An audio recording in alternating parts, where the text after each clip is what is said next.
isang reformadong iglesia, isa sa mga naging paborito ko po sa ating liturhiya yung let us lift our eyes to the hills, where does our help come? And then everyone will say, our help is in the name of the Lord who made the heavens and the earth. And pondering on that single verse, I was introduced to the Valley of Vision. Actually, kaya po naging devotional study lang because yun nga, yung idea na yung mga Hudyo na pupunta sa pilgrimage, pupunta ng Jerusalem, will have that song as part of their meditation to lift their eyes to the hills.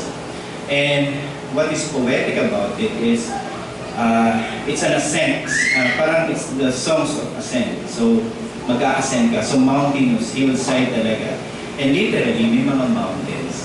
And I kept wondering if astronomer din sila. Kasi na-realize ko pala, one of the beautiful things about looking up into the sky is not just so that you can see the mountains, but you can also see the skies and all the stars and all the moons and all the heavenly beings.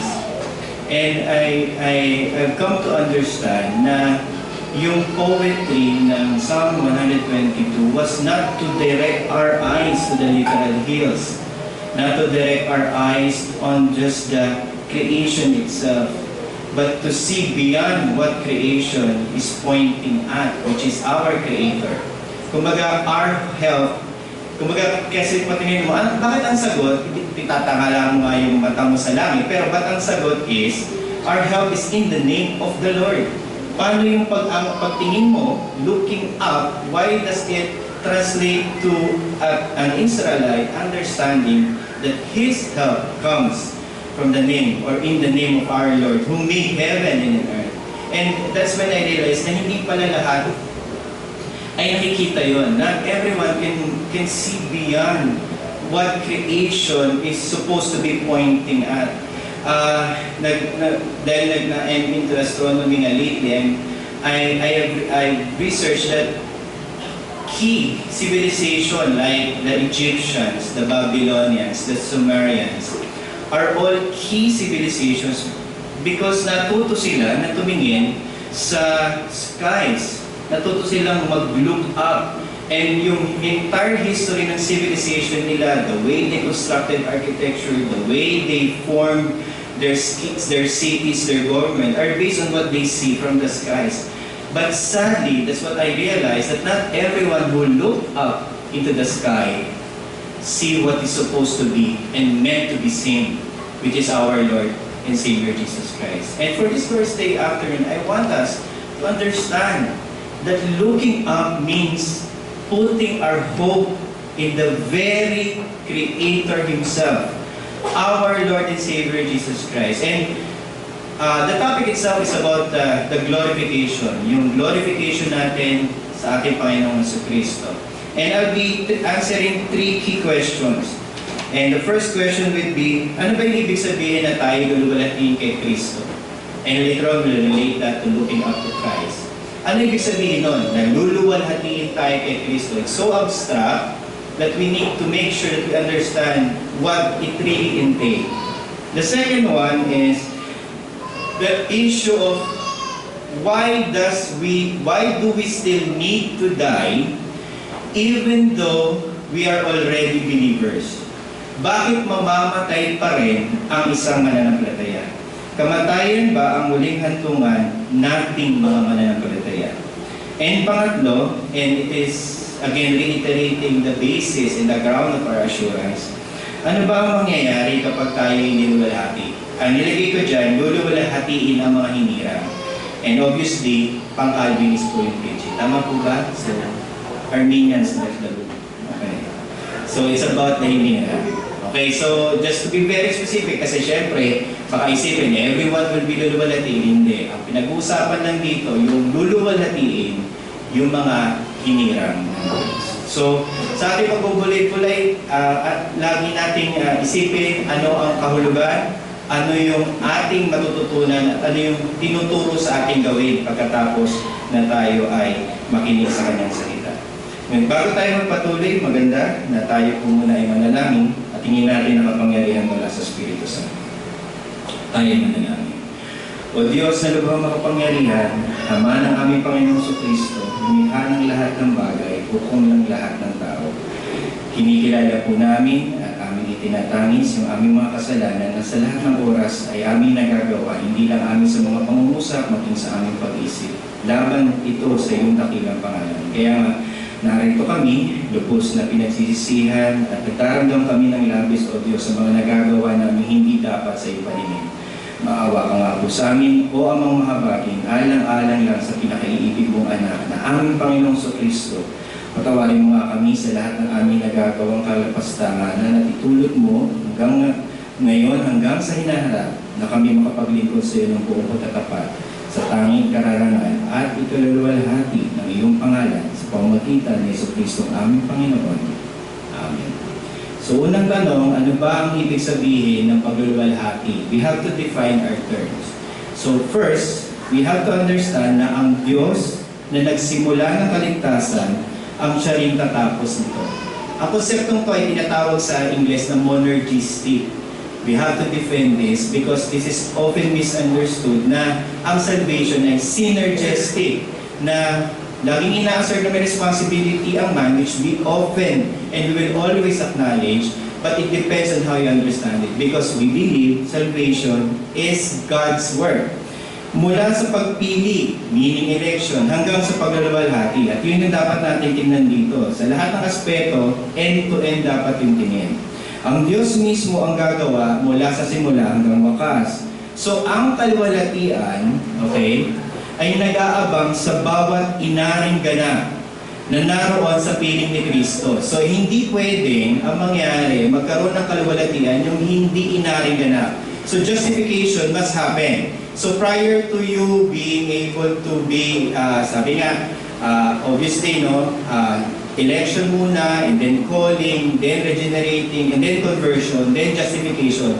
So hindi pwedeng magkaroon ng pagluluwalhati na hindi ka talaga na-convert. Has to be there. So ang sino mang luluwalhati, kailangan ay inaring ganap sa piling ni Kristo. Ito yung point ng union with Christ.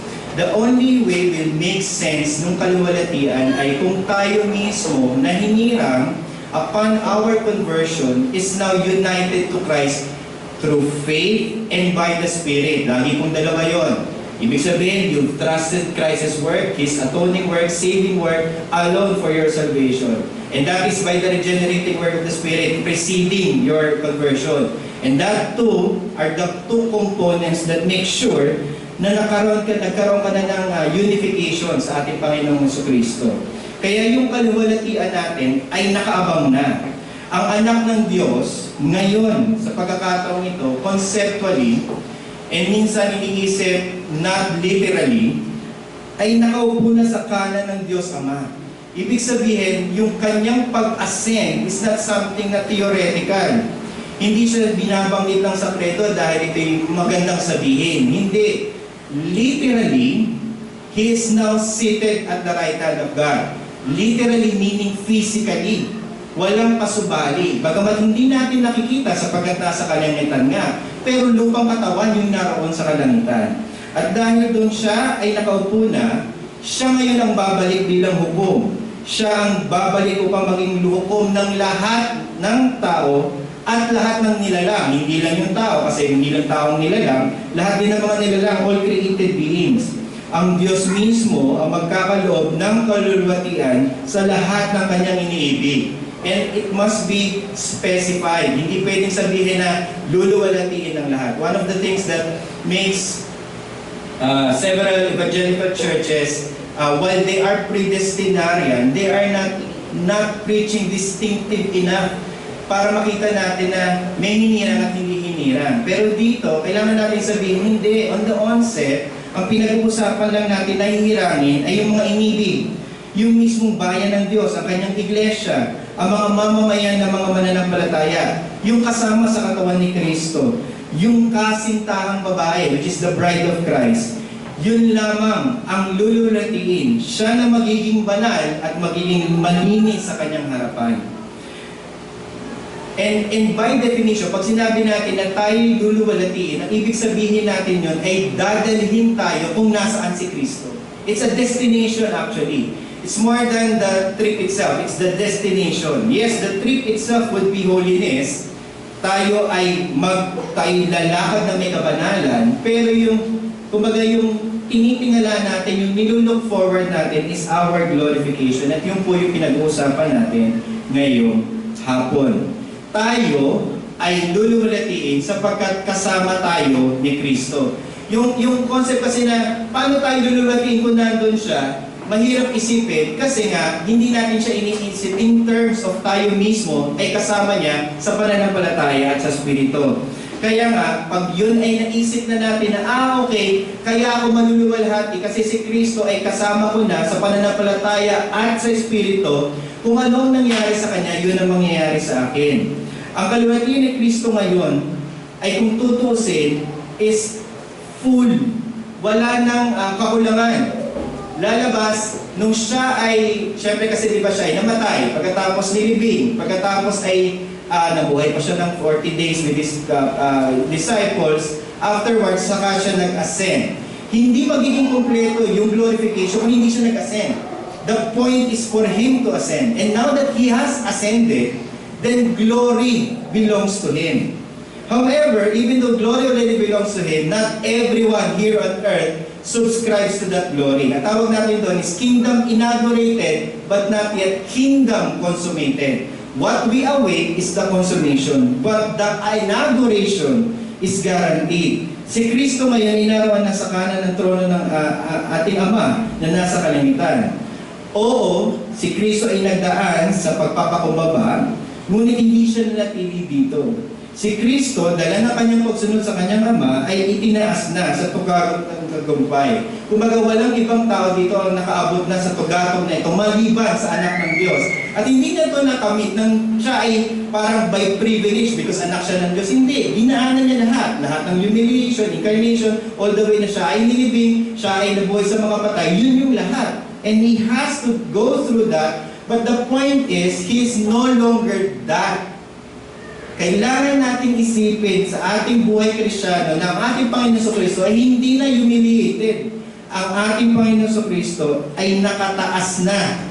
Sa kanan ng Diyos Ama, siya ay naroon na sa tugatog ng tagumpay. Which, ang lumalaban lang sa isipan na yun is yung tayo mismo ay narito pa sa lupa. Ang dami nating affliction, ang dami nating challenges, ang dami nating sin, ang daming problema. And lastly, namamatay pa rin tayo. So, kaya nga, one of the greatest comfort that glorification affords us, yung understanding na kailangan muna natin isipin, so paano kamatayan? We have to answer that difficult question. Ngunit paano kamatayan? Namamatay pa rin ang lahat ng hinirang. It's one thing to say na namatay si David, namatay si Abraham, namatay sino pa yung iniisip nyo prior to Jesus Christ. But the fact remains that even after Christ, the disciples have died. Tama? Even all believers have died. Lahat ng mga ninuno ko ng mananampalataya, namatay din naman. So anong pagkakaiba? Kaya nga malaking question yung glorification because still, we die. Kaya nga, kamatayan ba ang huling hantungan ng isang mananampalataya? We have to understand our three, sa akin fundamental. We have to define first, what do we mean when we say death? Namatay, patay. Ano ibig sabihin ng kamatayan? We have to define that. Then, once nakuha na natin yung definition ng death, titingnan natin ano yung opposite of death. How do we define that? And how are we going to be brought about from life to death? Now, let's answer the first. Mayroong tatlong aspeto ang kamatayan. Tatlong aspeto, opo. Kung dumadalo kayo ng funeral service, alam niyo ang sagot. Kasi ilang beses ko na itong na-preach. Basta may patay, never fails. Tatlo po ang aspeto ng kamatayan. Una, pisikal. Ikalawa, spiritual. Pangatlo, pang walang hanggan. At dun sa tatlong bagay na yun, ang hinirang ay itatawid. Yun ang pangako. Itatawid tayo mula sa kamatayan papunta sa kabuhayan. Tatlo yung aspeto. We have to understand them as three aspects para pag pinagtagpi din natin yung tatlong kamatayang aspeto, tatlong kabuhayan din ang aspeto. So, isa-isahin natin. So, paano tayo may tatawid mula kamatayan hanggang kabuhayan? Una, at contrary to our expectation, ang unang aspeto muna na gagalawin, hindi yung physical. Ang unang aspeto na gagalawin ay yung spiritual. Bubuhayin muna yung ating espiritu. This points to being born again. This points to regeneration. Mauuna yun. Logically speaking, walang mabubuhay na muli sa mga patay na hindi, and we're talking about eternal life, hindi dun sa eternal death, nang hindi muna-una pinanganak muli sa Espiritu. Kaya ngayon kay John 3 was an important discussion for us to hear. And John wrote it, Revelation was also written by John. Because ang dami ng confusion post-resurrection. Ang unang mangyayari is spiritual resurrection. Mula sa pagiging spiritually dead, bubuhayin muna tayo to become spiritually alive. Yun yung unang aspeto. Ito ang simula ng buhay na walang hanggan. If you'll be asked, when does eternal life begins? Sa buhay ng isang mananampalataya, ng hinirang, nung siya ay na-regenerate. Yun ang, kung titignan mo sa inyong beginning, doon nagsimula yun. Spiritual life was the beginning of your eternal life. Nagsimula na yung life eternally. Yung buhay na pwedeng pang walang hanggan. Ikalawa, pagkatapos noon, spiritually, ikaw ngayon ay buhay na. Ikalawa, tayo naman ngayon ay itatawid mula pisikal na kamatayan, patungo naman sa buhay, sa muling pagkabuhay, sa bagong langit at bagong lupa. Hindi na pinag-uusap kasi hindi spiritually alive ka na. Yung kamatayan na physical na ating dadaanan is no longer a path para tayo ay pumasok sa eternal o pangwalang hanggang kamatayan. Bagkus ang mangyayari na bago yung path. Parang sa train. Nagkaroon ng, di ba may, hindi kayo nag-train. Di ba may train, yung gumaganoon, yung pagka sinuwish, gaganon.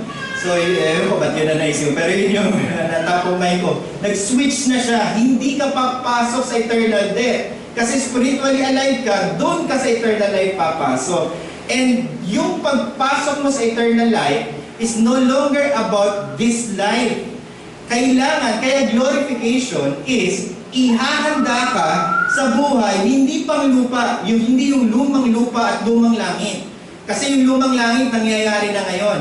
Yung bagong lupa at bagong langit. At yun po yung sinasabi natin na ikaw na ngayon ay niluwalhati na. Kaya pag sinabi natin kaluwalhatian, it's your glorified life in the new heaven and the new earth. Kung paano si Kristo ngayon ay glorified na, siya ngayon ang unang nilalang. Pwede kong sabihin kasing nilalang dahil may body siya, may soul siya. Unang nilalang na pambagong langit at bagong lupa. Ganun po. Oo, sa pagitan nito, which is yun po yung main confusion most of the time, ang pagitan nito ay may estado kung saan ang kaluluwa ay makakasama muna ni Kristo sa lumang langit. Ngunit, muli niya itong babaguhin sa kanyang muling pagbalik. Kaya, yun yung confusion. Actually, kaya ito naging issue sa Thessalonians. Kaya naging issue ng maraming Kristiyano. Kasi marami nang namamatay ng mga mananampalataya, pero hindi pa dumadating ang Panginoon sa Kristo. Yun yung issue.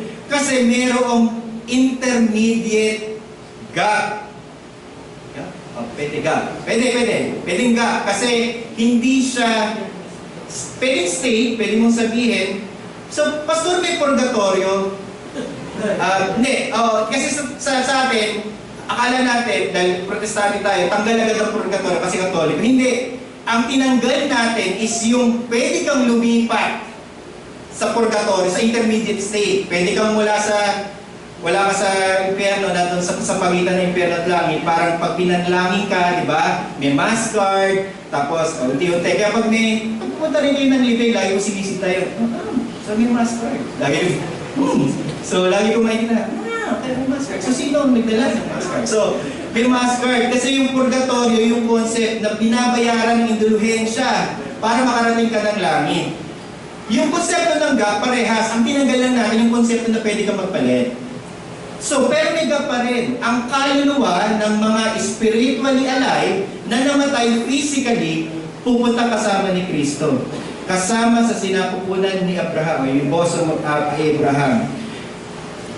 At kahit naisipin natin, bagamat na ikay namatay ngayon, lahat pa rin ay luluwalhatiin, hindi doon sa panahon ng gap. Ang pagluluwalhati ay mangyayari pag dumating muli ang ating Panginoong Kristo. It's a future event.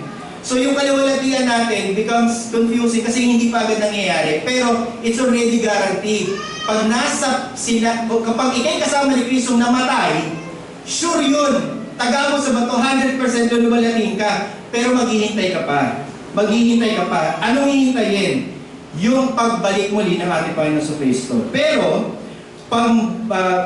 lahat ay luluwalhatiin pa rin. Sino man yung namatay after Christ, actually kahit yung namatay before Christ, si David, si Abraham, tinanong ako si Hagar daw ba ay nasa langit. Nahirapan ako sa latin kasi sabi kanina eh. Okay, so hindi ako handa. Okay, so pag-isip ako pa yan. Pero lahat, walang hindi luluwalhatiin pagdating natin Panginoon Kristo. Sapagkat ang pagluluwalhati ay pag-transition sa lumang langit, lumang lupa, sa bagong langit at bagong lupa. Okay. So, nasa na ako? Okay. Panghuli, dapat may panghuli na. At panghuli, ang buhay na walang hanggan. Ang life eternal, yes, nagsimula sa regeneration, but the glorified life is what eternal life really is all about. Ikaw ngayon ay mabubuhay na sa bagong langit at sa bagong lupa. Magpakailanman. Buhay. Hindi siya walang, di ba kasi usually ang iniisip ng mga tao, it's a disbodied existence. Kaluluwa. Hindi kapatid. Hindi pwedeng kaluluwa ka lang sa bagong langit at bagong lupa. May lupa eh. Hindi pwedeng walang katawan. So, ibig sabihin may katawan, meron, yun nga yung glorified body. Katulad nito, parang ganito, pero hindi. Pero parang ganito. So, parang ganito rin. Oo, parang ganito rin, pero hindi ko lang alam kung paano ito would be in the glorified state. Pero still, lupa pa rin yun. At yun eh, hindi matatapos. It's not eternal void or eternal existence na parang lumulutang-lutang lang tayo meaningless. No. It's life na nagpapatuloy. Magiging Diyos ba tayo? Never, hindi na mangyayari yun. Magiging katulad ba tayo na hindi rin mangyayari yun? It will still be an embodied experience. But it will be eternal. Ito'y magpakailanman. Yun yung concept ng magpakailanman eh. It's a continuing existence without end. But still, it is existing. Ang sabi kasi nung iba, which is nakakalungkot, may tinanong eh, kung sino ba yung, sino yung si X-Men, si Professor X, yung artistang yun. Tinanong, di daw niya alam kung saan siya pupunta pag siya'y namatay. Basic yun, British siya. Pero hindi, marami na sa kanila, hindi na niniwala. Parang, ang point niya is, we will cease to exist. Cease to exist? Paano mangyayari? Anyway, so, sinasabi niya cease to exist. Pero hindi yung sinasabi ng Scripture, we will exist. And we will exist forevermore. Muli, kamatayan ba ang huling hantungan ng mananampalataya? Ang maikling sagot po ay hindi. Sa lahat ng aspektong yun, makapisikal, spiritual at pangwalang hanggan, sagot hindi. Sapagkat kung paano nga nangyari sa Panginoong Kristo, ganoon din ang mangyayari sa ating mananampalataya. Bagamat kamatayan ang nag-aabang sa sino mang ipinanganak sa kasalanan. Tama ba? Because sabi sa Romans, sabi ni Paul, for the wages of sin is death. And walang ibang wage o walang ibang kabayaran maliban sa kamatayan. Ngunit ang mananampalataya ay makakaasa na hindi ito ang kanyang huling hantungan. Oo, mamamatay pa rin tayo, bagamat sabi nga ni ng preacher of Hebrews, nakatakda para sa isang tao ang mamatay, and he meant physical. At pagkatapos ay paghukom. Kaya nga, it's known na kapag pagkatapos ang kamatayan, kahit pumunta ka sa impyerno o pumunta ka sa langit, yung bagong luma, yung intermediate, ganun pa din. Matatapos at matatapos pa rin yun at haharap ka pa rin sa paghukom. Ngunit ang sino man nakipagkaisa kay Kristo ay matuturing na hindi kawalan ng maiwan ang katawan ito sapagkat makakasama natin ang Panginoon sa kanyang kalungan. Ito po ang paalala sa atin ng Heidelberg Catechism Lesson question 50. Bagamat hindi nagdagang salita sa lukluk ng kanan ng Diyos o pwedeng Diyos Ama. Bakit? Bakit dinagdag? Sapagkat si Kristo ay umakyat sa langit. It is the guarantee. Para sa anong layunin? Upang ipakita ang kanyang sarili doon bilang ulo ng ating iglesia at sa pamamagitan niya ay pinamamahalaan ng Ama ang lahat ng bagay. Kaya yung sinabi sa Philippians 2, conceptually, yung po yun nandoon. Actually, it's basically what Philippians 2 is saying. Everything is now under God, lalabas ang ating Panginoon sa Kristo. Pero hindi pa consummated. Pero nasa Kanya na lang ang lahat. At lahat ng mga tao nilalang ay kailangan magpasailalim doon. And kapag tinanong po tayo, what do we mean by that? Because Christ, who is the sample, siya yung naune. Siya yung kumbaga, pag tinanong, who is new creation? 2 Corinthians 5:20.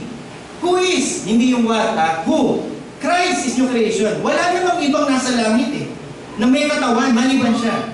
And Christ, who is the sample, nauna na, He's also the example. Siya yung huwaran. Si Kristo, na siyang niluwalhati, ay siya din magluluwalhati sa Kanya na tayo, na Kanyang mga kapatid. Opo mga kapatid. Tayo na Kanyang kapatid ay luluwalhatiin ni Kristo mismo. Na kung paano tayo ay espiritual na mabubuhay, dala ng regenerating work of the Spirit, yun yung unang aspeto, tayo ay physical na mabubuhay muli. Hindi lang yung lumang langit at lumang lupa, kundi pang bagong langit at bagong lupa. Kaya nga, kahit gaano pa man kapanatag ang ating kalooban, na maaaring maidulot na kapag natin naririnig na si Kristo ang ating kamatayan, hindi pa ito ang bulok ng kaluwalhatian. Ang hinihintay natin na hindi lang tayo dumaan sa pisikal na kamatayan. Ang hinihintay natin, kaluwalhatian. Never ever forget that the goal of death is not death itself, but so that you will be glorified in Him. Ang kabuuang pagluluwalhati ay ang ganap na pagkatalo ng kasalanan.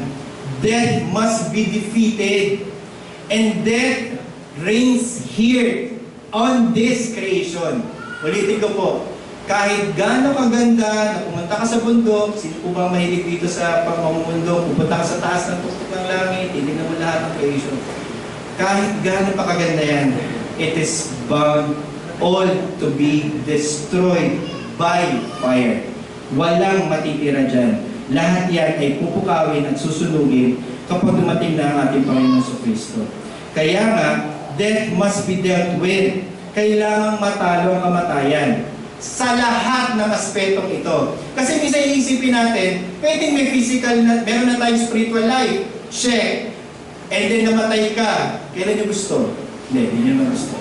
Hindi, kung mamamatay in the future, posibleng hindi it's by divine appointment. So, spiritual life, check. Magkakaroon ng physical na kamatayan, and then you will have some sense, di ba? Of some sense of wala nang physical, di ba? Pero you're in between. Pero pwede bang tumigil na lang doon? Hindi po. Kailangan puksain pati yung eternal effects of sin that leads to death. Kaya nga, sabi sa Heidelberg Catechism question 51, paano tayo nakinabang sa kalulatiang ito ni Kristo na siya namang ulo natin? Una, binigyan tayo ng Espiritu Santo. That's the regenerating work. Binuhos niya ito bilang kalooban ng panglangit. Ikalawa, na sa pamamagitan ng kanyang sa pamamagitan ng kanyang kapangyarihan, by His own power, ipagtatanggol at iingatan niya tayo laban sa lahat ng kaaway. Ang tanong, sino at ano yung kaaway? Pwede natin isipin yung demonyo. Tama naman. Kasi nasa Revelation yun, nasa Revelation 40 na kami doon sa Kawit. Na mapag-uusapan na namin yung the great two beasts. Pwede natin isipin na yun. But the greatest enemy kasi na sinabi ni Paul, while those beasts are enemies themselves. Okay? But Revelation 22 points out the renewing of everything. The last enemy is always death. And this world is death. Kaya kailangan lahat ito ma-renew. At ang muling kaaway na sabi ni Pablo ay kamatayan. Kaya nga, kailangan tayong ipagtanggol at kailangan tayong dalhin ni Kristo sa kaluwalhatian. Minsan hindi natin ito na-imagine, but Jesus Himself is in beast mode right now. Meaning, siya ay kung i-visualize mo, kung mala Pilgrim Progress ang datingan, parang siyang sundalo na nakabalyan, na nakahanda siya sa labanan. At yun po ang nangyayari, bagamat hindi natin nakikita, yun ang katotohanan ng buhay. Pinagtatanggol niya tayo at sisiguraduhin niya na dadalhin niya tayo sa kaluwalhatian. Ang kamatayan at ang muling pagkabuhay ni Kristo, ang benepisyong dala niya sa atin, na sa lahat na nakipagkaisa sa Kanya, ang ating mga kaluluwa, sa sandaling tayo'y katagpuin ng kamatayan, sapagkat kasama na natin ang mga Panginoong Jesucristo, ay may naghihintay para sa atin na buhay na isang panglangit na katawan. Hindi niya tayo iiwanan, hindi niya tayo pababayaan. Siya mismo ang mag-aangat sa atin. Makakaasa tayo na kung papaano siya sa simula, sa kaligtasan ng bawat hinirang, ganun siya at ganun din niya to tatapusin. Bilang mananampalataya, pinanghihinaan tayo ng loob kapag tayo ay nagkukulang sa buhay kabanalan, and that's the default mindset of all believers. That's actually the sanctification problem. Kaya it is encouraging to understand that Christ already seated at the right hand, that He is fighting for us, that He fights. Nakikibaka din siya. Hindi lang yung tayo nakikibaka sa sarili nating kasalanan. Siya mismo ang nangunguna sa labanan ito. At dahil doon, kailangan nating isipin na kung tayo ay narito sa lupa at hindi siya nakikipaglaban, wala tayong pag-asa. Tama po ba? Tama, di ba? Hindi natin pwedeng isipin self-help ang sanctification, or else we will all fail. Self-help will not work. Someone must fight for us, and Christ Himself is fighting the fight. At yun po yung vision na kailangan nating maintindihan para yung ating pagkabuhay kabanalan ay magkaroon po ng motivation at ng lakas. Kasi hindi sa atin magagaling yung lakas. Kailangan natin isipin na kung tayo ay nabubuhay sa kasalanan hanggang ngayon, sa pagdala ng katawan at dala ng lupang lahat ng nilalang na ito, tayo pa rin ay mahuhulog at mahuhulog, ngunit alam natin ang pag-asa natin ay wala sa atin, kundi na kay Kristo. Ito po yung sinasabi ni Robert Murray Channing, na for every look at yourself. So ang sabi niya, for every look at yourself, sa bawat isang pagtingin mo sa iyong sarili, dapat ito'y tapatan mo ng 10 pagtingin kay Kristo. Kailangan nating tignan si Kristo sa Kanyang kaluwalhatian. And literally speaking, some might say it as an abstract reality. But for a believer, it is not. Because for a believer who puts his trust in Christ, a believer who has the Holy Spirit regenerating his heart, alam niya na it is a spiritual reality that he can and will always do. Kaya minsan, dahil natuto po akong, astronaut na po ako eh, natuto po akong magtingin-tingin ng stars. Dahil pala doon, pag dumilim na, nagdadrive ako eh. Minsan baka hindi ako makamapagdama. Nagdadrive ako eh. Titingin ako sa, saan na ba? Saan na ba? Tingin ka ng tingin. Parang ganun po siya literally. Dahil natuto kang tignan ng una, hindi mo na mapipigilan na hindi laging tignan kapag ikay nasa sa panahon na ikay nawawalan ng pag-asa. So, ang pagtingin kay Kristo is more than just an abstract reality, but rather it is a reality that believers themselves understand. Because they know that na kung titingin sila sa kanilang sarili, depression lang po ang kahinutan niyan. I think si J. Adams yata yan. Kasi yung issue na sinasabi lately for psychology, tingin ka sa sarili mo, tingin mo yung sarili mo. Sabi mo, pag tingin ka sa sarili mo, madidepress ka lang. So, this na yata. Si Martin Lloyd Jones din yata. Kasi yun yung spiritual depression book niya because probably he knows something about it. And yun yung problema. Every time we look on ourselves, definitely we will say, hindi, ako yung makasalanan. Hindi, mapifail naman ako. Obviously, hindi ko ito magagawa. That's why one look at yourself is enough. 10 looks to Christ will be what you will be doing until the rest of your life. So ano po ang mangyayari kapag niluwalhati ang mga hinirang? Una, ang lahat ng mga nauna sa atin, maging ang sino mang aabutan. So yun po yung problema, kaya minsan din natin matasa. May aabutan kasi. So may mauna, so ang lahat ng regeneration natin, hiwa-hiwalay. It's an individual work, individual call. Hindi sabay-sabay ang conversion. Kaya in a congregation like this, hindi ko naman inaasahan na lahat converted. More so regenerated. Dahil hindi ko din nakikita yun eh. But hindi ko siya pwedeng asahan kasi hindi mangyayari yun on a time being na sabay-sabay. But rather, compared to glorification, that's one time. So ano mangyayari kapag niluwalhati ang hinirang? Unang-una, yung lahat ng karamihan mawawala. Maging ang mga natitirang bakas ng kasalanan mawawala. Lahat ng mga kasalanang laman mawawala. Ano ibig sabihin? Kaya minsan pinagdidebatihan ko yun eh. Pag ibig sabihin ba pag nag-glorify, mamamatay? Kasi imagine niyo lang kung halimbawa mag-glorify ka. Ano yun? Parang aangat pa tayo? Iba lang tayo? Kasi napanood sa pelikula yun eh, most likely. No? Ghost ba yan? Ghost. Pag ghost at tumawa ka, ibig sabihin matanda na po tayo. Kasi yun ang reference natin. No? Parang Constantine. Parang Constantine. Depende isipin. Parang ganun nga. No? Pero para tayo hindi. Lalabas mo mamamatay din tayong lahat. Bottom line. At tayo yung lumalatin. So, ang mangyayari, yung lahat ng mga nandoon na sa langit, kaluluwa sila. Tama po ba? Kukunin lahat din ng kanilang, yung mga lupang katawan, yung namatay na sa lupa, kailangan kukunin yun. Kasi yun yung sa lupa. Pero itatransform yun. And then lahat din ng mga ito glorify. Nung umabot ang ating Panginoon sa Kristo kapag siya nabuhay muli, yung kanilang katawan, matatransform din yun eh. Mamamatay din sila dun sa luma. Hindi pwedeng, hindi ka mamatay doon sa luma. Lahat mamamatay sa luma. And then, babaguhin po. Kaya yung sinasabi ni Paul doon sa 1 Timothy, yung binhi. Di ba yung binhi nasisira at di nasisira. Pero kailangan pa rin yung binhi. Ano yung binhi? Ikaw pa rin yung binhi. Ikaw yung dati, yung laman, yung kung sino ka doon sa lumang langit at lumang lupa. Binhi yun eh. Kaya nga sinasabi niya, walang misteryo doon. Bagamat binhi ka ngayon, yung bulaklak nakikita mo, iba, pero sure ka na yung naging binhi, yung naging bunga, ikaw din yung binhi. Kaya one way or the other, hindi pwedeng hindi tayo magkakakilala.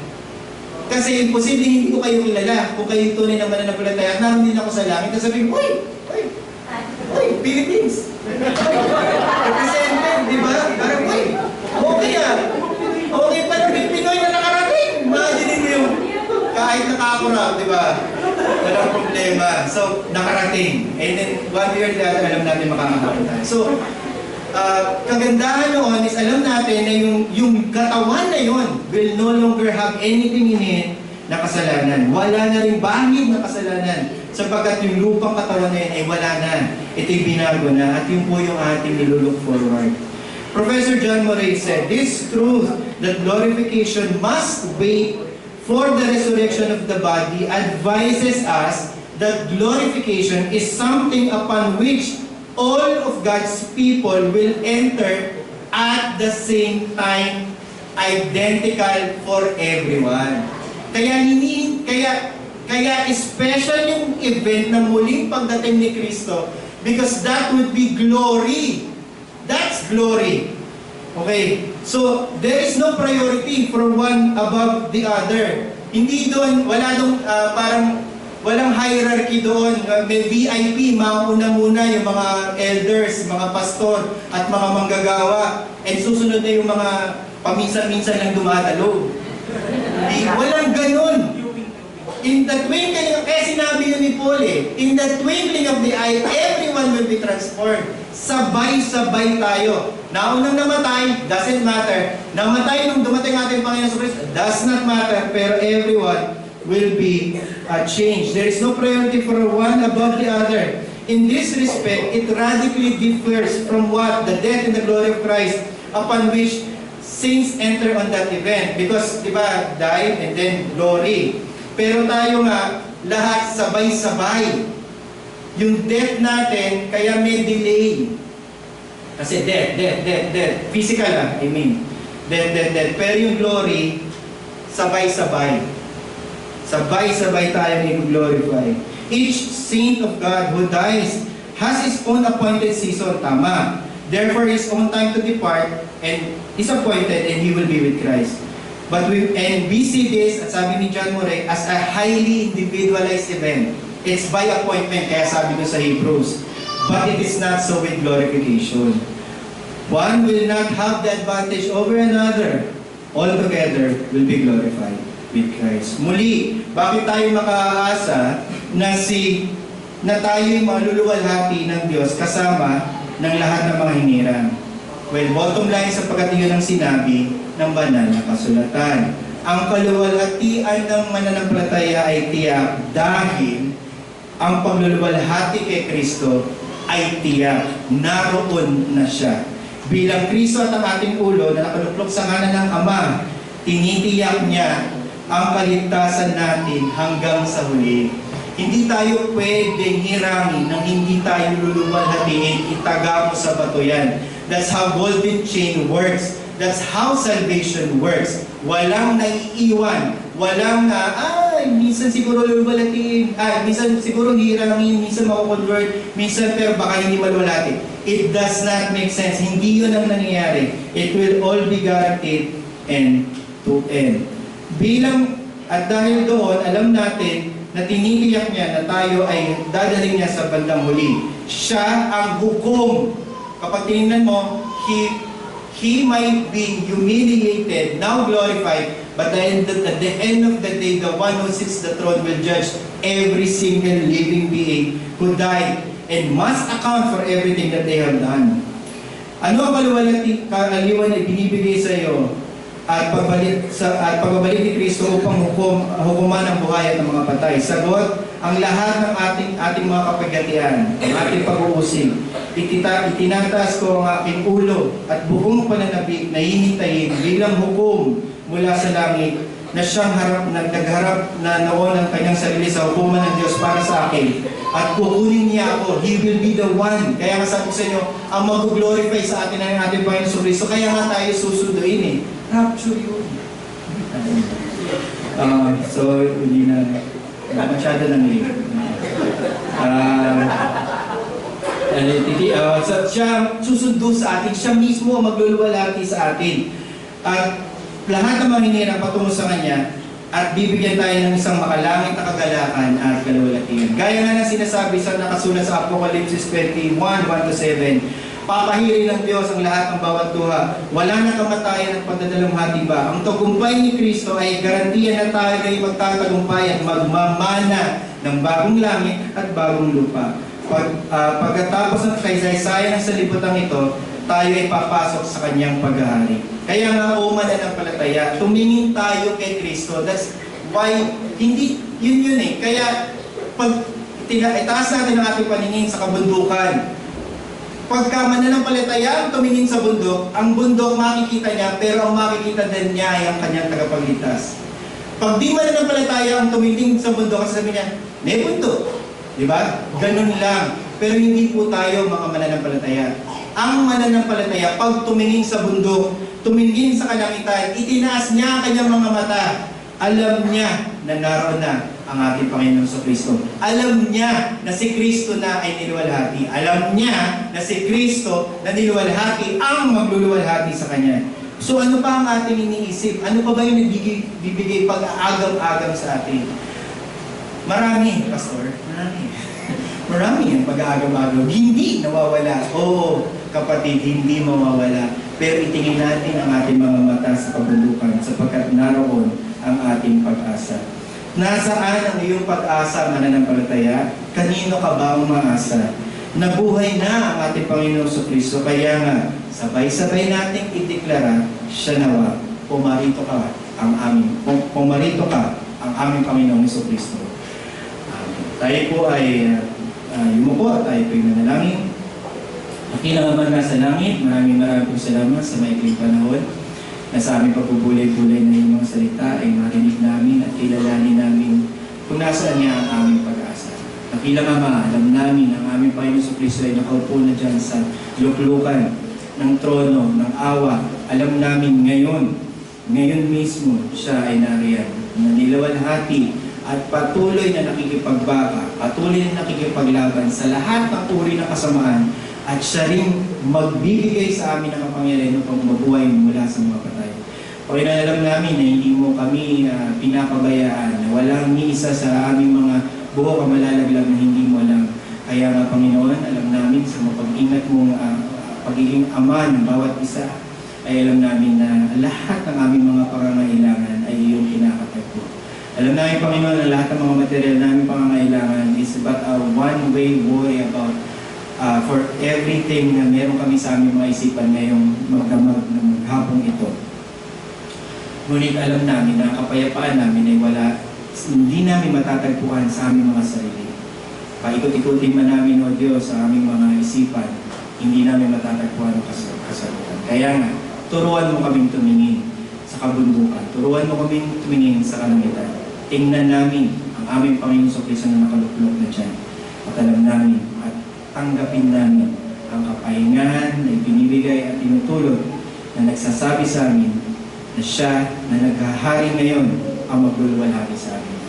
Kami sa mga panalangin, sa kami sa pangalan ni Kristo Jesus na aming tagapagluwalhati.